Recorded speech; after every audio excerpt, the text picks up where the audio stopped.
columnist, author, and the wife of legendary American business giant Jack Welch. And she says the answer to any life-changing, monumental decision starts with how you'll feel about it in 10 minutes from now. Please welcome the author of 10-10-10, Susie Welch. Hey, Susie.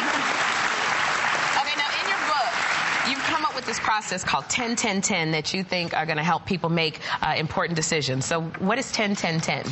10-10-10 is a way of making decisions that I have seen change people's lives, change my life, and it's changed the lives of hundreds of people at this point.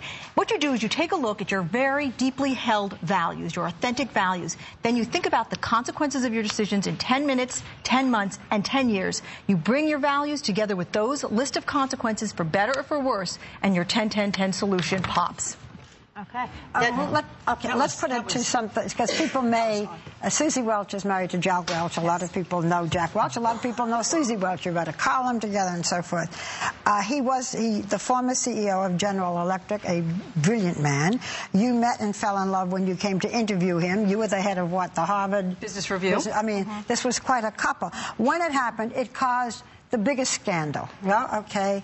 You fell in love, you're together, everything's great. Did you use 10-10-10 then? I failed 10-10-10 then. I had been using it at that point for around 10 years, very, very effectively. And I always say to people, 10-10-10 didn't fail me then, I failed it. I just let events overwhelm me. But what I learned was that you can take 10-10-10, even in these gigantic messes, and you can use it then. It's not for just the small decisions. It can be used in really monumental decisions with equal effectiveness. Even right now, I mean, because right now, given the economic climate, I mean, people are just really trying to get through maybe the first 10 minutes, you know, maybe the next 10 days. So it might be a little harder to think 10 years out. Like, what advice do you have for them right now? That 10 years out is not what life is going to be, it's what I want my life to be. Okay. And so you've got to keep these 3 time frames in mind, or else you just start making decisions based on gut and guilt and expedience and fear, and you get paralyzed. Malcolm Gladwell is big on gut. You're against gut reaction? You know, I'm not against gut. I don't think gut's a way to live. I don't think gut is a way. Would you say to your kid, hey, go make that decision on gut? Or would you say to somebody who worked for you,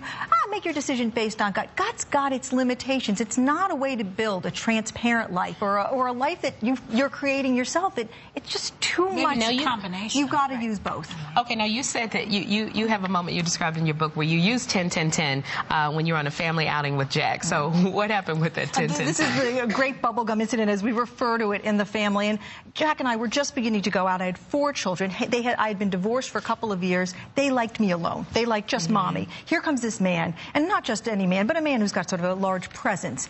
And the kids started to really act up in the car. So he couldn't take another minute of it. We pull over to a gas station. He goes out to get some great bubblegum. And I turn around in what the kids call my exorcist moment, and I just let loose. And I said, you know, in 10 minutes, 10 months, and 10 years, you have to have a happy mother who's in a solid marriage, and you're not going to undermine it. These are the new rules. And they got it. They got it. Now, at the time... them right there. Oh, well, they were in shock, you know, because my head was spinning around and around.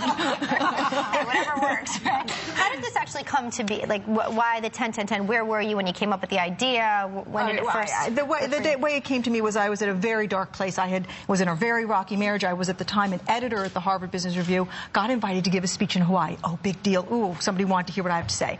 What? I can't leave my 4 kids at home. Let me bring 2 of them. I mean, demented. I bring 2 kids on a junket with me, and I go to give my big speech. I warehouse the children in a hula dancing class, okay? Sure. All right? And as I'm up there giving my big speech, I look in the back of the room, and there's these 2 little bodies in hula skirts pressed up against the glass. They'd made a jailbreak, basically. And they came to hunt me down. And they burst in, and as they're running towards me, and I am seeing my life and my career flash in front of my eyes, I thought, something has to change. I'm rock bottom. And that night, in desperation, I came up with the idea.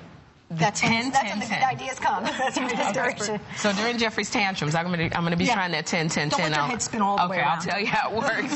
Thank you so much. You know, everybody in the audience is getting a copy of 10-10-10. We'll be right back.